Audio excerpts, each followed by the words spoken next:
Welcome, everybody, to this week's installment of Convos with Pops. I'm very excited this week, and I don't know if I'm going to do this justice, but I'd like to welcome the reigning, defending Bojangles champion of the world, the one and only, the fried chicken king himself, Mr. Jay-Z Flair. How's it going, Mr. Jay-Z? Dude, what is going on, Pops, my man? I am glad to be here, and I appreciate you letting me be on. I know this is just the beginning of everything that you're doing with this new show, and I am thankful that you asked me to come on here, my man. Well, I definitely appreciate you taking the time to come in and just kind of take this, as I like to call it, walk with Pops. Sometimes these walks walk a straight path. Sometimes they go crazy. So we'll see where it goes, and we'll have fun with it. Absolutely, brother. I'm an open book. I'm ready to talk about whatever you want to talk about, my man. So, what would you say is your earliest childhood memory of wrestling?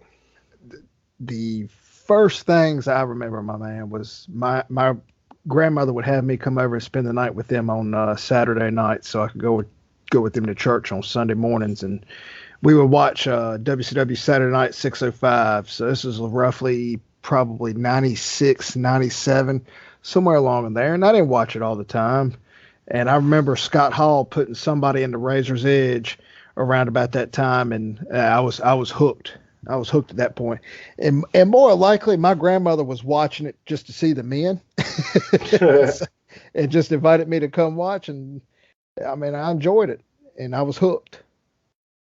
So you got a little bit later in life. You got teenagers, teen years. Yep. 13, okay. 14 years old. I think I was in the 7th grade, so I was probably about 12 or 13 years old. I mean, not a bad time to come into it. Absolutely not. NWO era, right before the Attitude Era, I believe.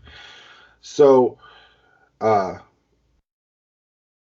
it was before the Attitude Era, because this was a time when Bret Hart and the Patriot were heating up, and Patriot ended up being one of my favorite people to watch wrestle. Actually marked out meeting him, and I was just hooked. I was hooked at that point. Yeah, Del's a good dude. Absolutely.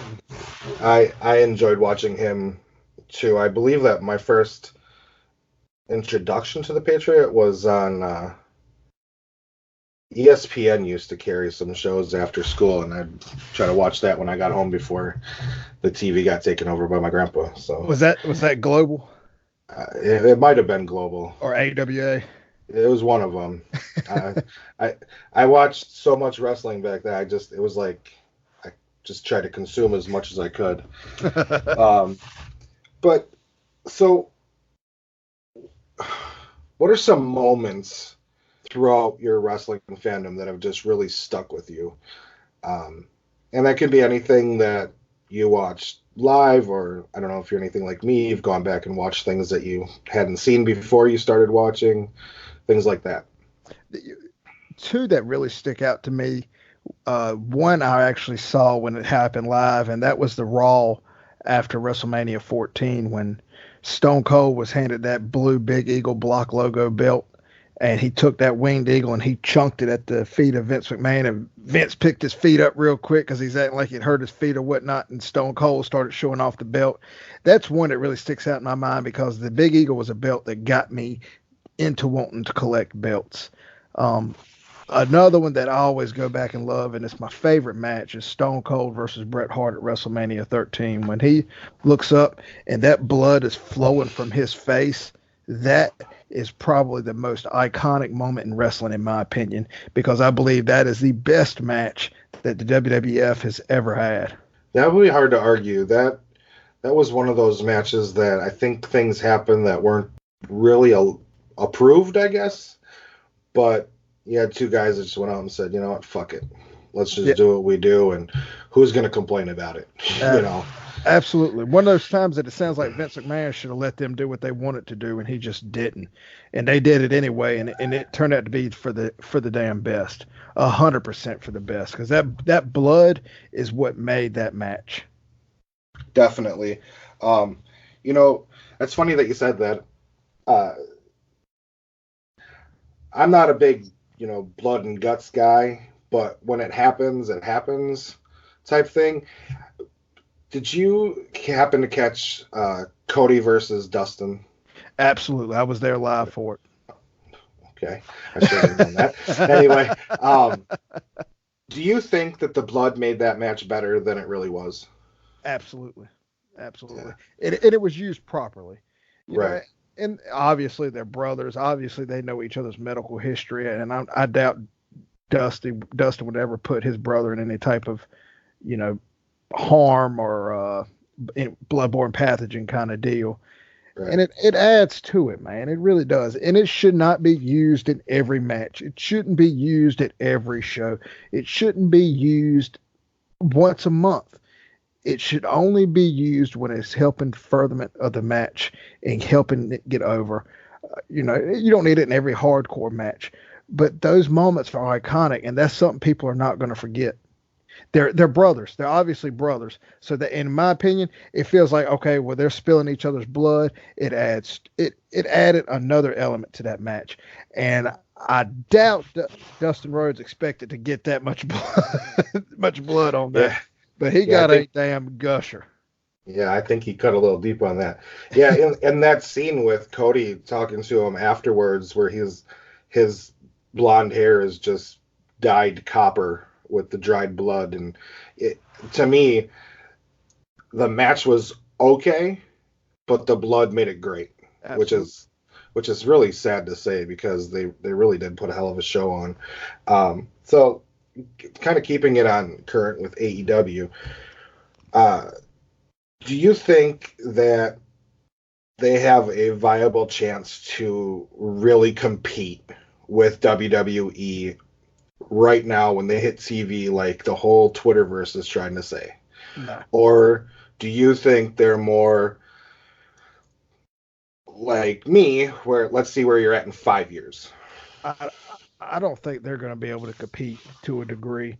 I think the WWE is on a whole nother level. Vince McMahon knows they're on a whole nother level. They're just not going to be any competition for them in any way, shape, or form. They might be able to put on a better wrestling product, but you look at how many things the WWE is into. If I was to go to work and say, "Hey, did you watch AEW? Did you see Cody Rhodes?" People are going to look at me and be like, "See who?" If you Right, say John Moxley, they're going to be like, "Who?" Because right, so many people, it's like when you talk about an adhesive bandage, people are mm, going to be, what's an adhesive bandage? And then if you say band aid, they think, oh, yeah, of course I know what a band aid is. And it's the right, same way. It's the same way. And I hate to say I'm using people locally, but they're the casual wrestling fan, and more likely they're just a casual WWE fan. They don't keep up with anything else.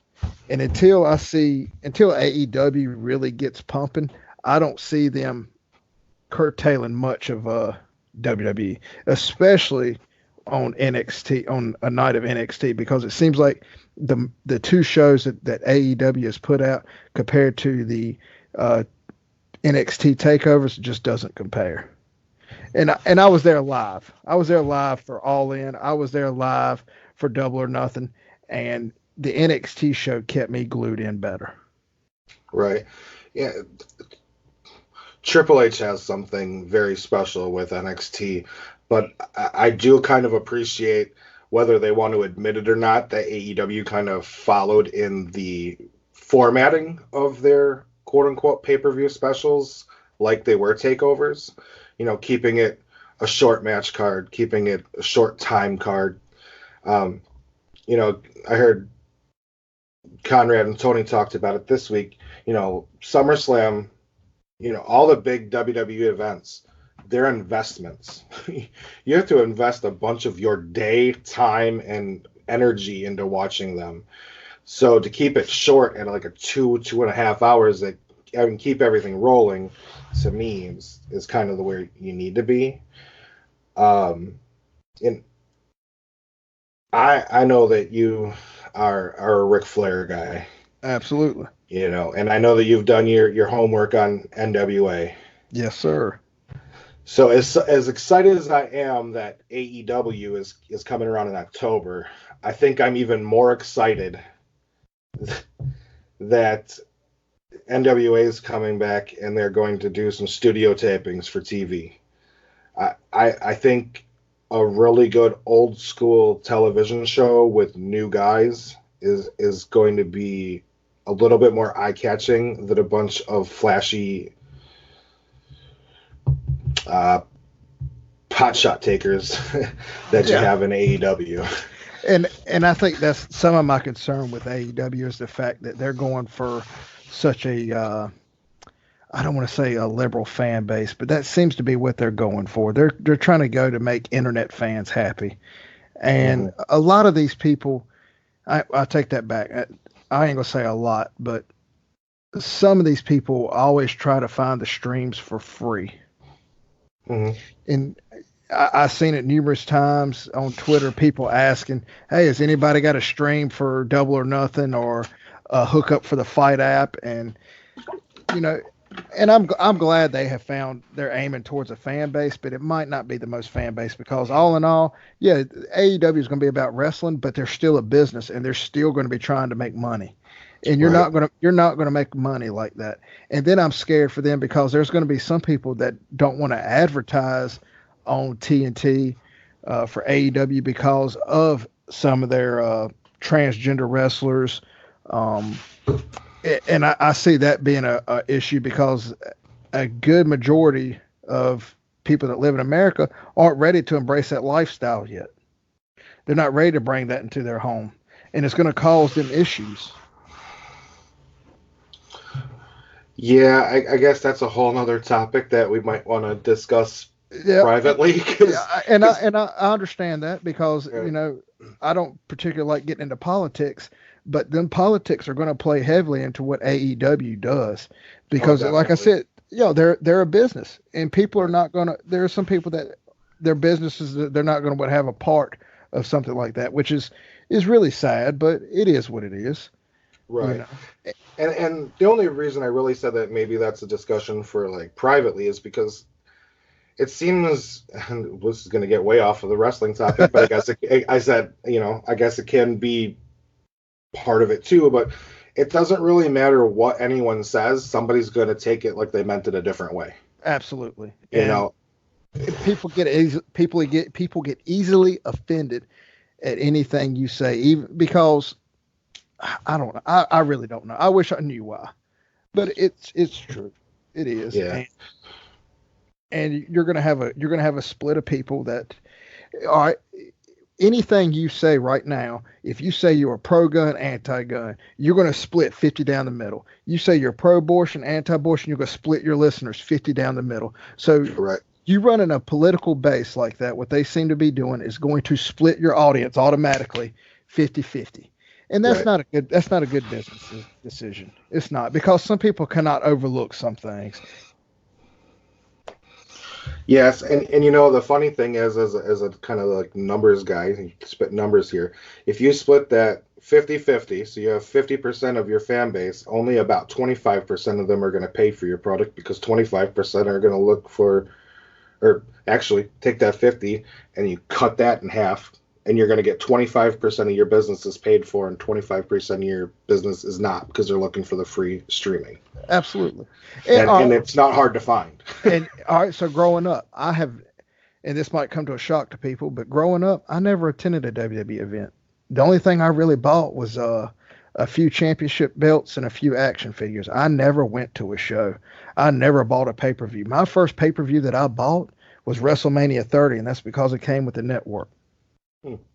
And it's all because either my friends would have it, so I'd go to their house and watch it, or I would rent the videotape and watch it later. It's just, I didn't have the cash to throw away, and by the time I did have it, I just wasn't into the product. My first live wrestling event that I went to was in 2014 on my honeymoon. And it's just, I didn't travel much and I didn't spend money much until I met my wife. I think that happens to a lot of us. I think so too. I always try to tell my wife that WrestleMania 23 was our honeymoon. Because I damn sure spent like it was. She still says I owe her one, but I said, well, you know what? If Starcast goes back to Vegas, we'll just take a honeymoon down to Starcast.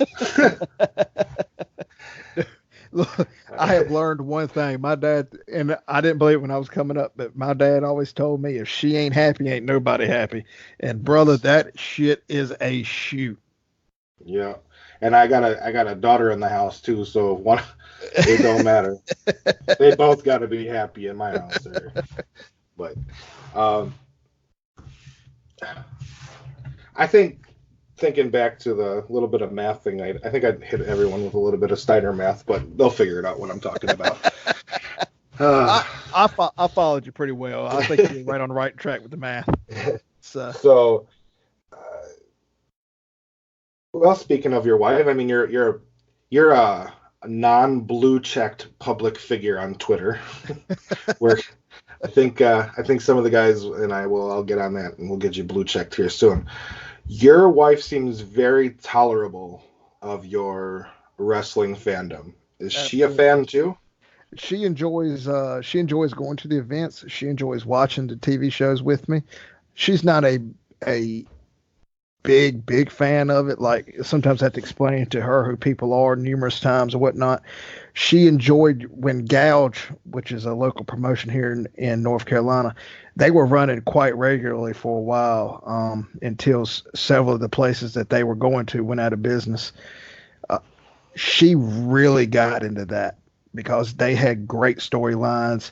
She really wanted to see Timmy Lou Retton get that belt taken off of him because the guy who trained him, he turned on him, became a bad guy, and they had such a great solid card. So she got sucked into that, and she got sucked into NXT.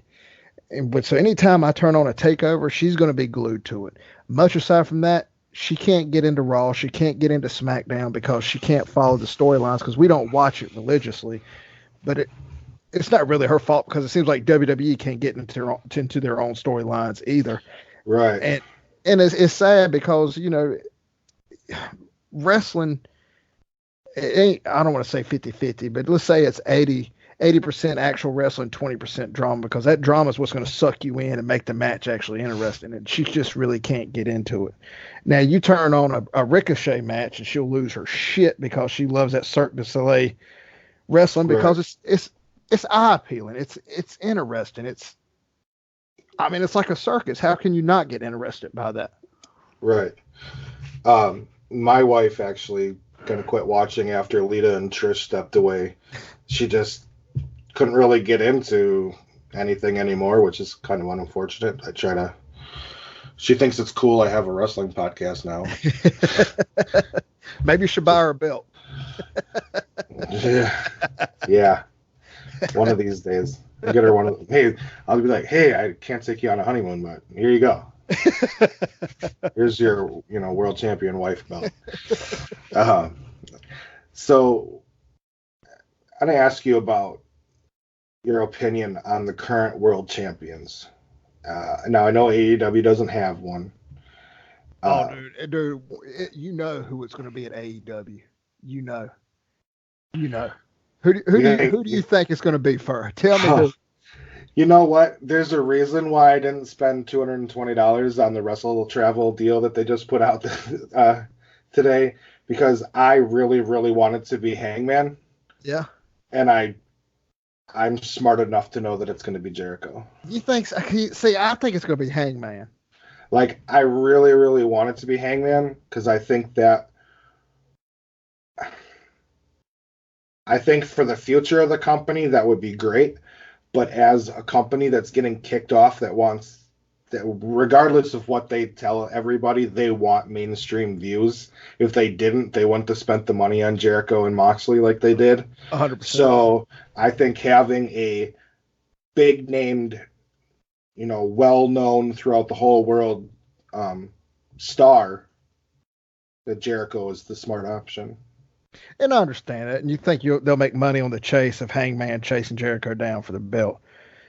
But my gut says Hangman out of Page. But I 100% see where you're coming from. But I would love to see Hangman get that title. 100%.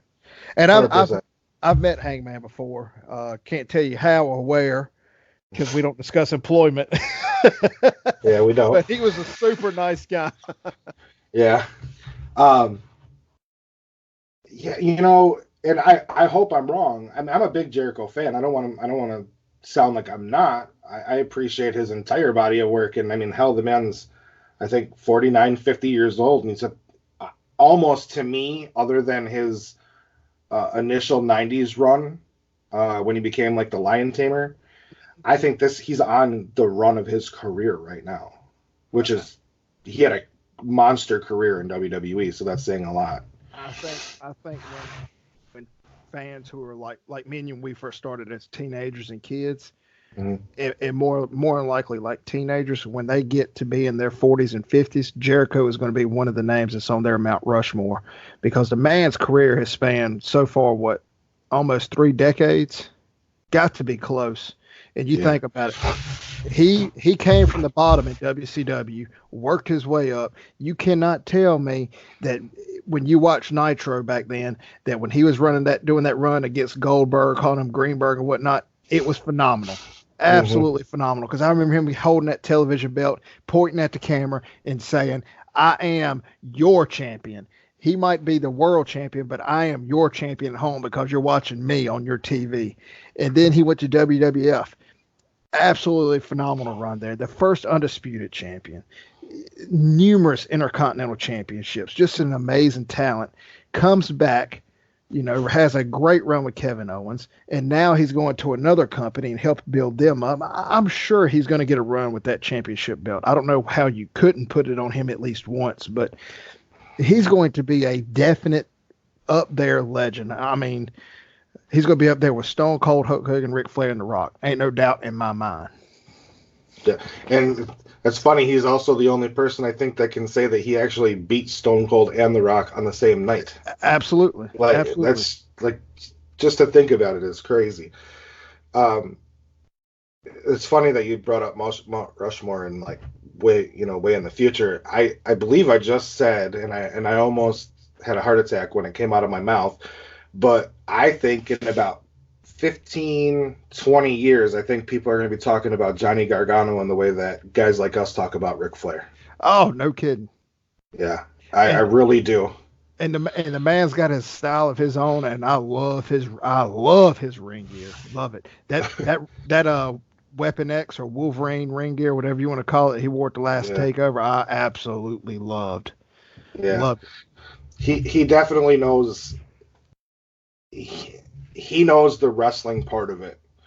I wish he was a bit more entertaining, but I don't need him to be 100% entertaining. Um, but yeah, I really do. I feel like that people are going to talk about him like we talk about Flair and Dusty and Harley because that look, everybody except for me apparently knew who Adam Cole was. I knew who he was, like name. I knew he was in the Bullet Club, but I didn't know that he was a stud until I saw that first 2 out of 3 falls match. I was like, he's either a stud or Johnny just made a stud out of him.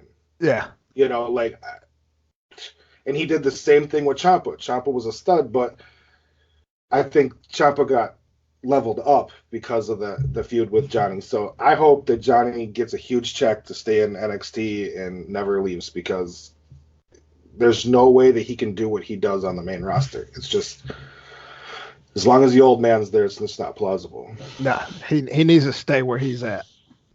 And you can't tell me that even though he is in what people call the lower brand and not the main brand, but those NXT takeovers, they look like they are always packed to the gills. They always look phenomenal. They have the same production value as the WWE. How could you not be satisfied with being there? Right? And the crowd is hot. Absolutely. From start to finish. It's like the Attitude Era kind of crowd. I'm just waiting for somebody to get a Stone Cold pop. And it's coming. It's going to happen one day. It's just going to take a little bit of time. So, what are your thoughts on Dream? I love him. Yeah. Absolutely. I absolutely love him. He's my favorite in NXT. Do you think that right now he's probably one of the only guys that actually gets the sport entertainment part of it? I don't think he's the only one that gets it, but I definitely think he gets it the best. And Okay. I got a feeling at by WrestleMania, he'll probably headline WrestleMania 40. I certainly hope so because, dude, I love everything that kid does from the time his music starts to the time the last bell rings of a match. Like, it's just crazy to me that he didn't win Tough Enough and they basically told him he wasn't gonna. Like, But hey, that might have but been what he needed to hear to get right. him to where he's at now. Yeah, and I think he's what, 24, 25 years old, if He's that. a he's young. I mean, He's young. he's got another. I mean, hell, he could be headlining WrestleMania 50. Like he's Absolutely. got 20 years, Absolutely. It's just And crazy to think about these kids, man. It makes me feel old. and look at what he's got. He's got a great look. He's got a great persona. It's kind of like a less adrenaline gold dust is what he's like, in my opinion. He's kind of like Prince. You know Yeah, what like I mean? right. Like you kind of think he might be, but yet there's like about 1,000 women coming out of that room every night. Absolutely. He and I don't know what the hell a velveteen is, but to some Right. it's just smooth like silk. So why the hell they didn't call him Silkatine, I don't know. Uh, so back to my original question. So we have Kofi Kingston as a world champion. I think that run right now is better than a lot of people thought it would be. On the other side, on Monday nights, we have again Seth Rollins as a Universal Champion, and in NWA we have Nick Aldis. I really wish I wouldn't have brought up Nick Aldis because it makes the answer so easy. Uh, who right now do you think fits what guys like you and I look at a world champion to be? Uh, God, I don't want to admit this, man. Please don't. Just let's just stop it here. Right? Let's just be done. But it's Nick Aldis. In all honesty, it's Nick Aldis. Yeah. And I hate to say that because I can't stand the son of a bitch. I really can't. And I hate to call him that. I really do because I don't think he is. My biggest gripe with him is I feel like he's not thick skinned enough to be helping and I don't want to call him a fledgling promotion, but I mean that's what the NWA is. They're starting from the bottom, working their way up. I don't feel like he is the right person to handle that right now. But he's got a great look. He's got great talent. He dresses the part. He's got Camille. He's got everything he needs. He just needs to learn to be a little bit more thick skinned and how to be a little bit more interactive with his fans to take a little bit of criticism. And that's my biggest problem because I feel like, it's like, hey, a lot of people have me blocked on Twitter, and I don't know why. I don't really care. But I don't block nobody unless they're absolutely 100% rude to me and out of the way because guess what? I want you to see me. I Hmm. want you to know I'm there. I don't want you to not have access to everything I got. Right. So that's hey, that's fine with me. It's just that's my biggest issue is I feel like he doesn't promote the brand good enough as I think a face of a company should be. And I know that's a new way of thinking as far as your world heavyweight champion being the face of your company, but that's what it's always been. And in my opinion, he's not doing a good job of it. I kind of forgot about your beef with Nick Aldis, so that kind That's of went a different way than I thought it was going to. that's Uh, that's all right. But I don't particularly say I have a beef with him. It's just I'm over it more now than I used to be because I've seen his work ethic. I've seen the way he is actually portraying the NWA. He has one minor flaw that I hate, but with Lagana behind him and Billy behind him, they're doing a damn good job of making Nick Aldis better. And Nick Aldis is doing a damn good job of making the NWA better. yeah, I'm I'm super excited for Lagana and Billy because they're doing everything with the NWA the right way. Yeah. They're not they're not going too fast. They're not shoving things down your throat. They're just going in the steps that they've planned, and it's working. To me, like I don't think that we can call. It's so hard to say who's the best world's champion because we don't have world's champions like we did when I was younger. We don't have Ric Flairs who, you know, were 100% cock of the walk. You know, they lived their gimmick. We don't have Harley Races who are just old school badass. You know, we don't have Dusty Rhodes who is just freaking brilliant. We have people that are put in that place. Absolutely. And it's like, you know, am I saying they don't deserve to be a champion? Hell no. Kofi's body of work speaks for itself. I'm over Seth Rollins, and I don't even look at the Universal title as a real title. Amen.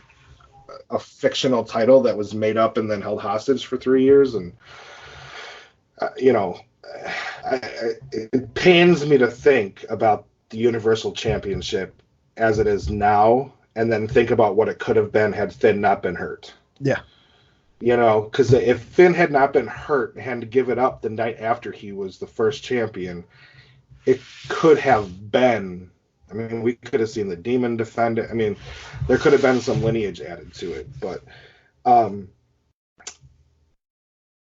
Nick Aldis, I guess for me, is about the closest thing to, or closest that carries himself like a world champion that I love.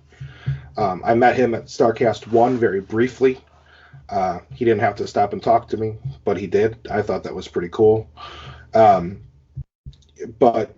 yeah, I don't know. I guess for me, that's just what's missing in wrestling now. And I completely understand that. There isn't nobody out there that really makes you feel like they're a man's man. They're not somebody that makes you feel like you can't beat their ass. And that's just the way I feel. Is like you don't feel like a celebrity. And I know that they're not per se celebrities, but if you see Ric Flair in person, and I seen him coming into WrestleCon, people stopped, people stared, people knew who he was, and that's not something that you see anymore. And I think that's a whole lot of WWE's fault, is because I think they're scared for somebody to build up too much, because they're scared they're going to have a Hulk Hogan situation to where, you know, he's this mega star and then he leaves WWF and goes to WCW and they pick up a bunch of steam just because they have Hulk Hogan. They didn't change anything. They just picked up Hulk Hogan and they took off. It took them a little while, but oh my God, I mean, they built a hell of a brand around one wrestler. And I think Vince is legitimately scared of that, and he's only shooting himself in the foot. Right. But at the same time, it takes a huge investment was made into Hulk Hogan, you know, and then he walked away. Stone Cold just came out of nowhere and made him a billionaire, and he walked away. The Rock left for Hollywood, and then Cena, they invested in Cena for 15 years. I think that Cena was the only one, other than maybe Hogan in the 80s, that invested in the company too. Yeah. He woke up and he ate WWE for breakfast and he lunched, dinner. He didn't sleep. I mean, to me, when he was a world champion, like the spinner belt or not, I guess it was like socially cool at the time, but he was a world champion. He changed immediately. You know, he went from wearing, you know, out in public tracksuits to suits. You know, he was in business. I mean, John Cena, to me, I think that he kept WWE in business in the early 2000s. Yeah, absolutely. And I agree with you 100% on that. He is definitely somebody who has that world champion persona. He is somebody who is bigger than the belt. And I know that's not something you necessarily need, but it definitely plays back on it, man. It's Ric Flair was bigger than the Dome Globe. Ric Flair was bigger than the Big Gold. Ric Flair was bigger than the Winged Eagle. He just was. Hulk Hogan, same way. The Rock, same way. Stone Cold, the same way. Nick Aldis, not there. Kofi Kingston, not there. Seth Rollins, not there. Right. And even though they were all bigger than the said title that they carried, they elevated it. Yes. You know, um, it's really shitty, but yeah, I mean, John Cena's a guy. A lot of people shit on him, but he's a freaking man, like a real man. Like he's like top 5 people in wrestling business that I want to meet and just say thank you. I got to do it to, one guy so far, Jeff Jarrett, one guy. So hopefully, I think in 2 weeks I'll be able to say thank you to Mick Foley in person. So I'm working on that. But and JR and the King, and then there's Cena. So and that's a damn solid group worth of people. And there's one world champion we haven't brought up, and that's Matt Taven. And I don't know why I want to mention that, but I'm sure somebody out there is going to be like, well, they're not bringing up the Ring of Honor world champion, and there's a reason why. That company is in a damn slump. Yeah, but you know what? I think they're going to pull themselves out of it. I hope so, because they used to have a great wrestling product. I used to catch it on Sunday mornings at like 1 a.m. Yeah. Sometimes when I wasn't able to sleep. And I didn't keep up the storylines because I wasn't watching all the time, but they still put on incredible matches that would suck you right in.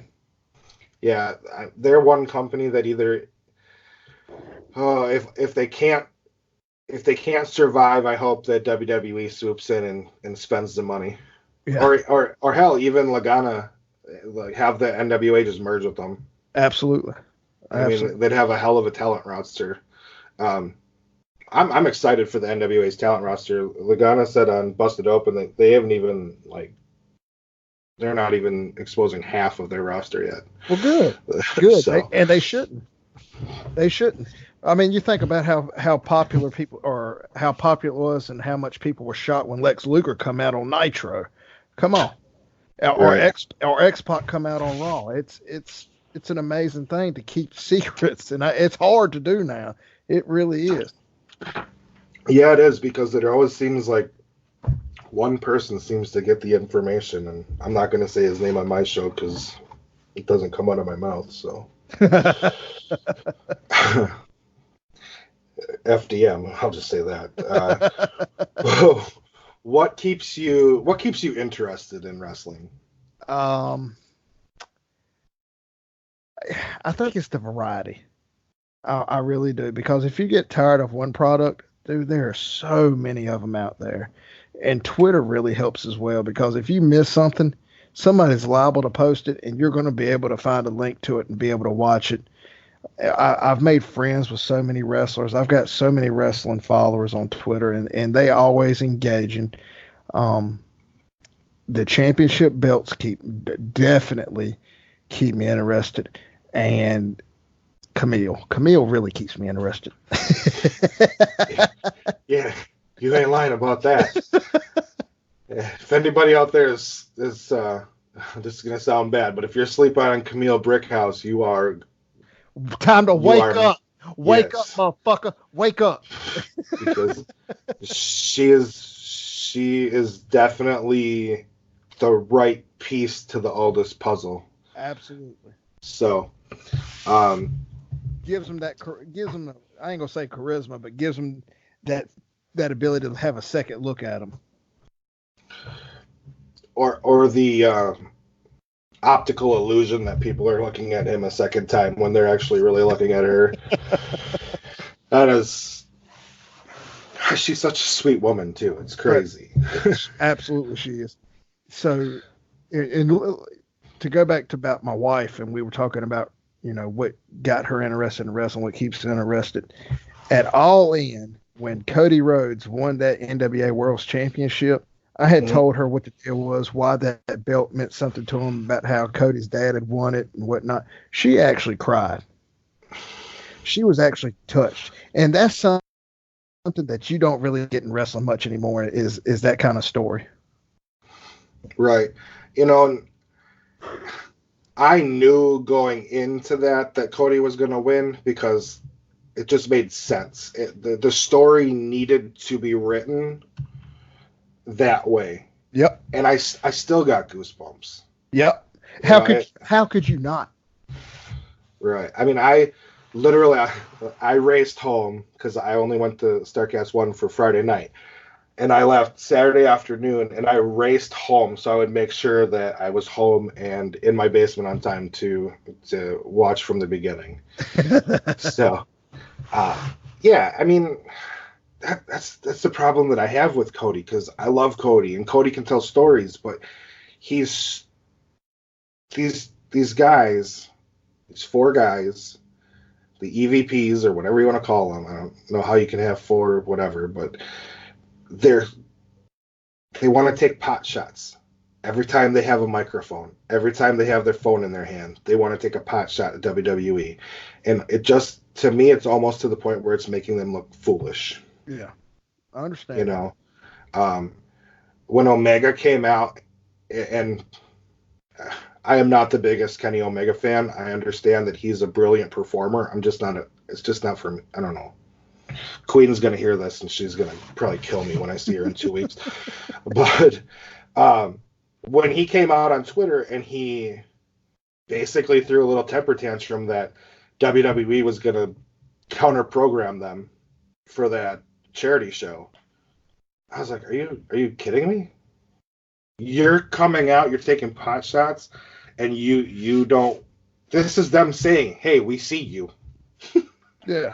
You know, it's Evolve. I mean, how many people are going to watch it? And plus, It was a free show, and it's on the network, so you can run anything on the network, and I can watch it tomorrow morning. That's right. No big deal. Or you can run anything on BR Live for free, and I can watch it whenever I feel like it. So the counter programming issue to me was laughable. What do you want them to do? I don't understand why you can't stand on your own merits. You don't have to chop somebody down to build yourself up. You just don't. But it goes along with who you said that they're trying to please. They're trying to please that internet crowd that is just, for whatever reason, hates WWE. Absolutely. And everybody hates the most successful. Yeah. In anything. In any business, any sport, the most successful is always the most hated. So, and I'll tell you, counter programming AEW with NXT is a brilliant business move. It's just brilliant, but I don't know. I don't think that TV matters anymore. No, I don't think it's carrying as much weight as it used to. And I got a feeling eventually a whole lot of things are going to start going to streaming services, as you've seen now, Hulu, Netflix, the WWE Network. It's like now, me and my wife don't watch TV. We don't. We turn on Netflix. In all honesty, if I could own one channel, it would be HGTV. Excuse me, two channels would be HGTV and USA. That would be it, because that's the only two channels that we watch in this entire house. Everything else is streaming services, and that's just the way things are. And I don't see people really having. You don't hear about destination TV anymore. You don't hear about people going home and watching this and watching that as much as you used to. It used to be like, even in the early 2000s, everybody was watching American Idol. Or everybody was watching Survivor. You don't really hear about stuff like that anymore. Right. Yeah, I mean, we stream our satellite service. DirecTV has Now, and we stream that. And the only reason I have that is because I watch the History Channel, and to have the History Channel app, I have to have a freaking subscription to a provider, which blows my freaking mind. But and nobody will give me their freaking password for anything, so I have to pay for my own shit. But yeah, I mean, I'm the same way. I don't really watch a lot of TV. I watch when the wife and kid go to bed, and I'm sitting there and I'm trying not to think about everything. I'll put something on, and half the time I just sit there with my notebook in my hand, and I come up with shows like this. Or, like I wake up in the middle of the night, and this show really, I woke up at 2 a.m. and was like, turned on wrestling. I was like, damn, wrestling means that much to me that at 2 a.m. I'm going to turn it on. I wonder what it means to other people. How has it Absolutely. touched? How has it touched their lives? Because you know,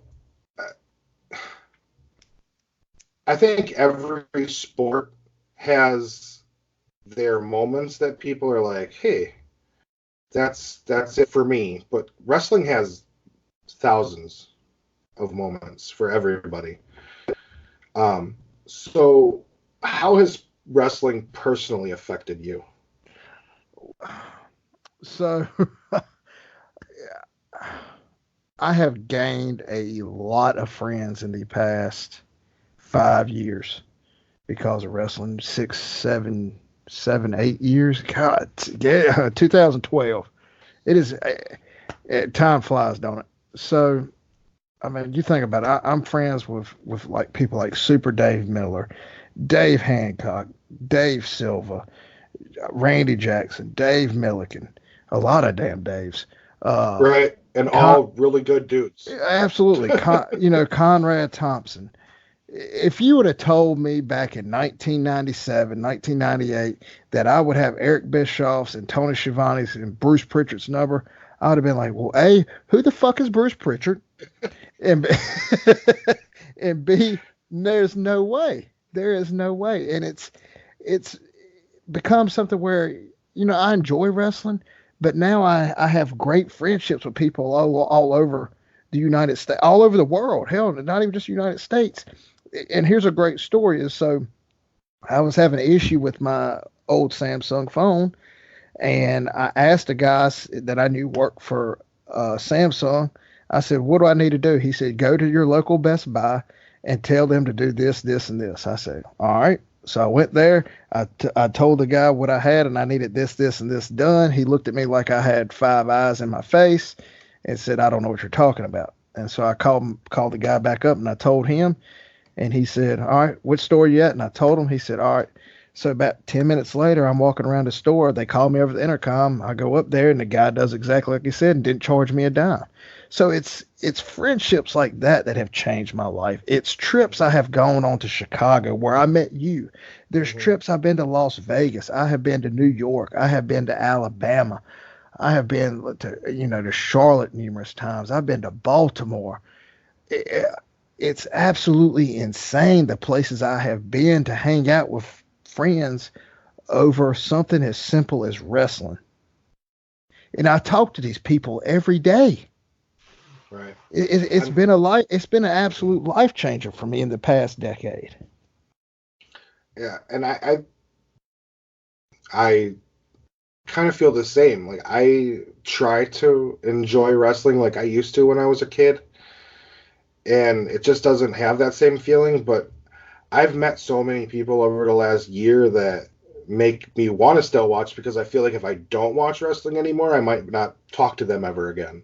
Yeah, Like I mean, Starcast, we don't get cool shit like that up here in the Midwest, really. We get a Comic Con with like two or three WWE stars that want to charge, a mortgage payment to meet them. absolutely. So, like, no, thank you. You're not, I mean, Yeah, love you, but no thanks. So, Starcast one, I told my wife, I was like, I'm driving to Chicago. I'm staying overnight, and I'll be home on Saturday. And, that's the plan. I planned it. As soon as I figured out. And she's like, you're never gonna make it because I have ridiculous driving anxiety. And I made it, and I listened to Tony and Conrad the whole way there. They had a 3+ hour show. I listened to the whole way there. As soon as I saw Tony, I said thank you yeah, because you made me capable to forget about what was going on around me and focus. So I mean I wish that I would have had more than 5 minutes with Tony, but he was trying to walk out the door when because probably had football or some shit. So um, but yeah, I mean I met you. It was a very brief meeting, but it impacted me. I met Matt Kuhn, who tells everybody he's an asshole, but I don't really believe him because he's always been super nice to me.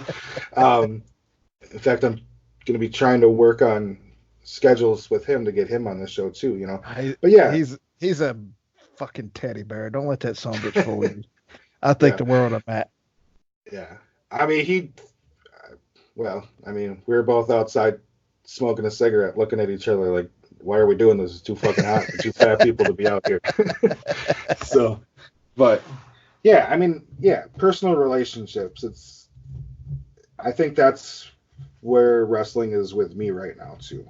And You know, I tell you something that I like about wrestling is I feel like that the and I of course I'm in the South, but the majority of people in the South grew up watching wrestling. They know what wrestling is. In my office, I have pictures of Ric Flair hanging up. I have a championship belt sitting on my desk, and people always make comments like, "Oh, you know, I grew up, I loved Ric Flair," and it always starts a good conversation. And I feel like that wrestling fans, they get shit on pretty heavily because everybody's like, well, you know, that's fake. I'm like, no shit. I know it's predetermined. Hello. We have known this shit for 20 fucking years. We probably knew before that something won't right because there's no way you can legitimately power bomb a guy. Okay. I understand. We are well past that point in our lives. And I feel like wrestling fans get shit on about what they like. So they're so open and welcoming to other people. And the majority of them that I've met have been absolute great people. Now I've met some shady assholes, but I mean, in all honesty, the majority of them have always been open, welcoming, non-judgmental people. well, I mean, your quote unquote following on Twitter is A bunch of rabbit motherfuckers, and I love them. yeah, they're a cast of characters. But I love reading a lot of it. Summersuit makes me laugh. He really makes me laugh. It takes a lot to make me just laugh out loud reading something, but he can make me laugh. And Damien and I have talked a little bit more. He's a good dude. He's like funny like me, like low key funny. Yep. And he has got a big heart. He's a great guy. Yeah. So I mean, a lot of those guys that I've interacted with, it's like, oh, it's called the Jay-Z bunch, but Dude, I ain't gonna lie, man. I have got some of the best followers and fans and friends and whatnot. And I don't know if you've ever talked with Paul Bromwell or Smart Ass Joe. I'm trying to think. Hoop. Smart Ass Joe, a little bit. Yeah, Hoop's a good shit. Hoop, his brother JD, Doug Halliday, Bad Money Slim. I mean, all these people who are just phenomenal people. Just great people, man. It's absolutely amazing. I mean, it's amazing how when I found out my mom had cancer, how many of those guys sent me private messages, called me, text me, DM me, any way they could get in touch with me to make sure I was okay. Mm-hmm. More so than a bunch of my friends did, my local friends. Now I've got some very close personal friends here that checked on me and whatnot. But good Lord, man, it's amazing. It is absolutely amazing.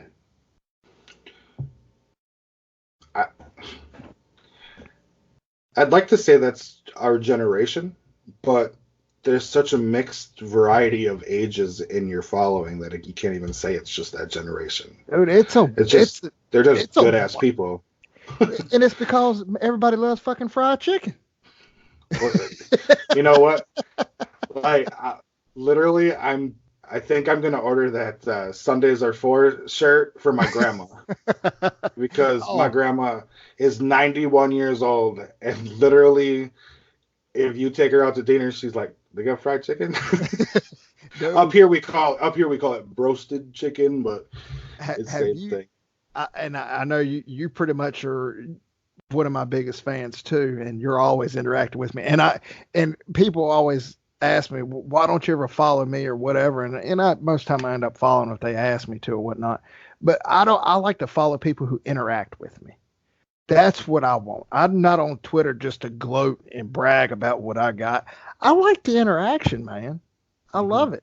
But I'm getting ready to gloat, so forgive me. But did you see AJ Styles is getting ready to buy one of my shirts? Dude, I almost shit a brick, and not your standard small red brick. I'm talking about a damn cinder block brick.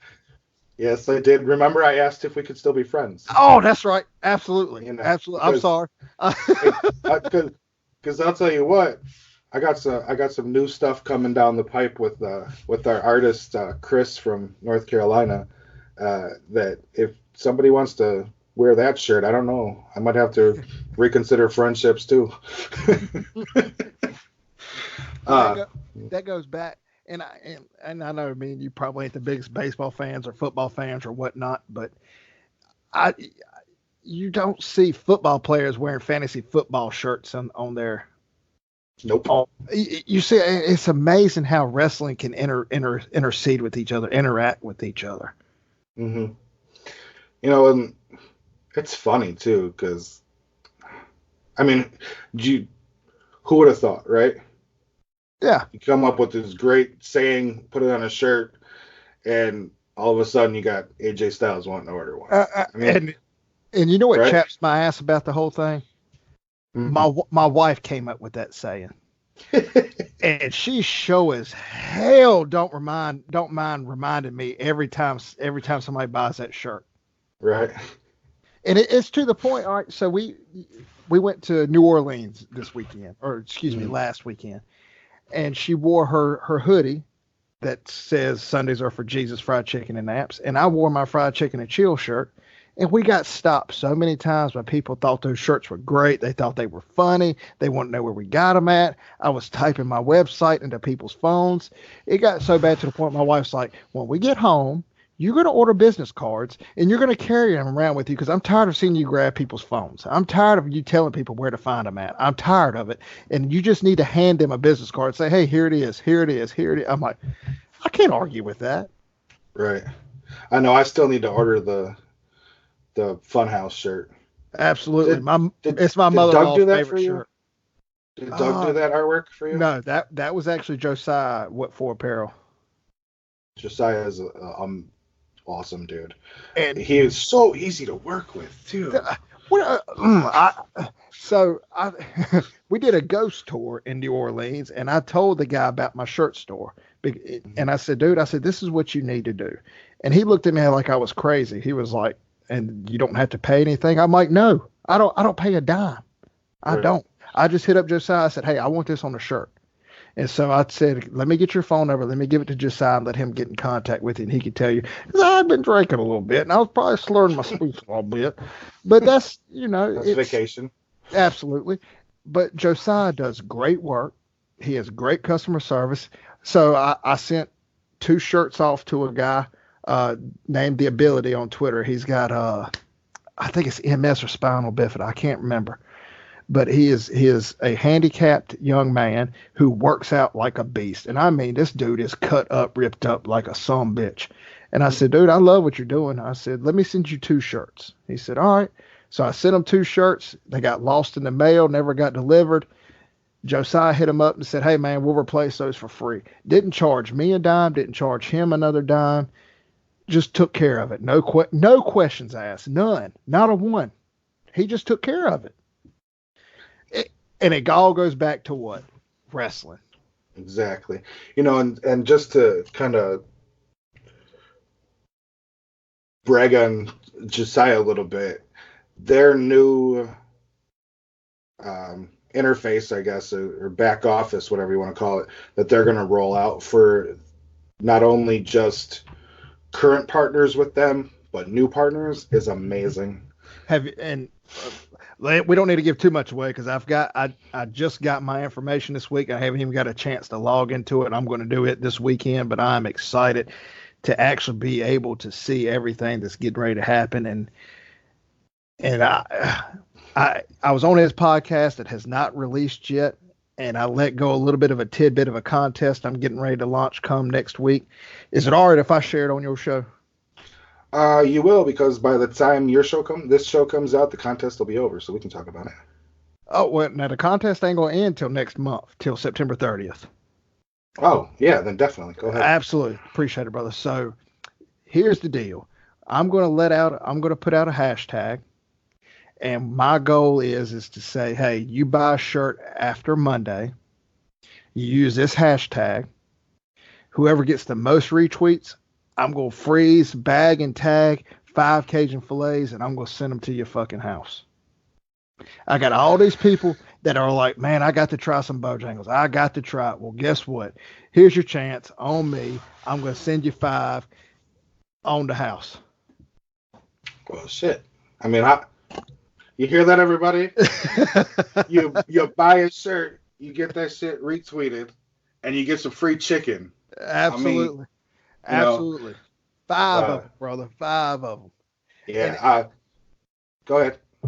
And the thing is whoever gets the most retweets using that hashtag is who's going to win it. And obviously it's out there to help me, but it's also to see, hey, all these people see that, I'm reaching out. I'm trying to boost the sales of Bojangles. I'm trying to get the name out there because that is my overall goal. My overall goal is to hopefully one day get in a commercial and then slice some old duckies in my pocket to make my pond float a little bit high. But we're going to see how it goes.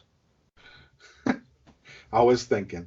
Going back to the other contest that you're having for your podcast, you're giving away a belt. Absolutely.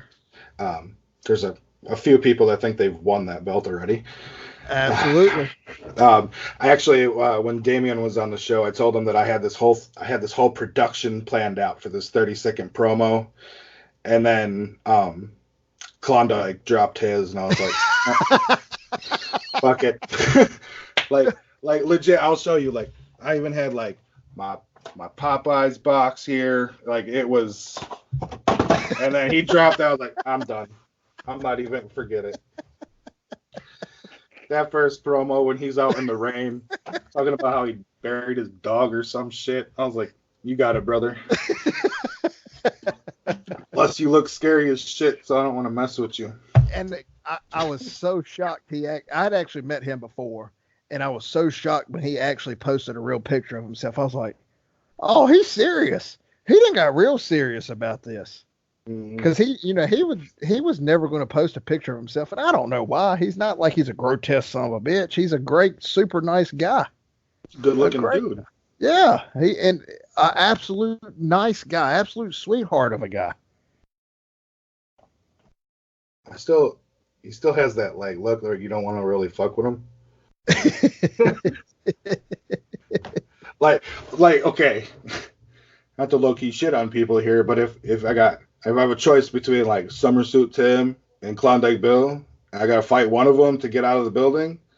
I'm beating Summersuit. I'm beating Tim's ass. I'm gonna kick that sumbitch right in his calf, break his leg, and be gone. I don't want to, Tim. Tim, I think the world of you, man. You're a good guy in my book, but I'm gonna beat your ass if it's between you and Klondike. Yeah. Nah, I'm just playing. I haven't interacted too much with Tim. Tim actually agreed to come on this show, so I guess I should just be quiet. Maybe record that before this one comes out. Oh, dude, and Tim is witty as shit. Oh my God, he's witty. From nowhere, out of nowhere, he'll just crack a damn joke. I'm like, where did that even come from, man? Because he doesn't look like he would be funny at all, but he is hilarious. It doesn't look like he'd be funny. He is funny looking, so I take that back. Oh, right. Well, let me ask one last question here. Absolutely. Before we wrap up. 5-10 years from now, where do you see wrestling? Still hot, or is it going to be a cycle? Dude, it's up and down. It's up and down. But who knows? It could still be rising by then. You look at how many wrestling promotions there are out there. If I would have told you in 2013 that the NWA would be going through a resurgence, you would have thought I was batshit crazy. If I'd have told you Cody Rhodes was going to be running a promotion, you would have thought I was batshit crazy. So who knows? Who really knows? And what's it going to look like in 2030? I ain't got a clue. Yeah. And all right, and Vince McMahon, he's probably going to have passed away by then, or at least be senile enough to where he can't run anything. And let's say Triple H takes it over. If Triple H does, and he runs it as good as he does NXT, dude, there's no telling where the WWE is going to be. I know. It almost makes me want to start buying stock right now. It's like low. It's like the mid 60s right now. I'm telling you, And people shit on Triple H, call him a shovel, and you call him whatever you want to, but the man's got a mind for the business. You know what? People call that was gonna be my last question, but you brought this up. People call Triple H a shovel because he buries people or whatever. That some bitch was buried so much in the beginning of his career with WWE because of who his friends were. That by the time he got to the top, he had every right to frickin' bury everyone underneath them.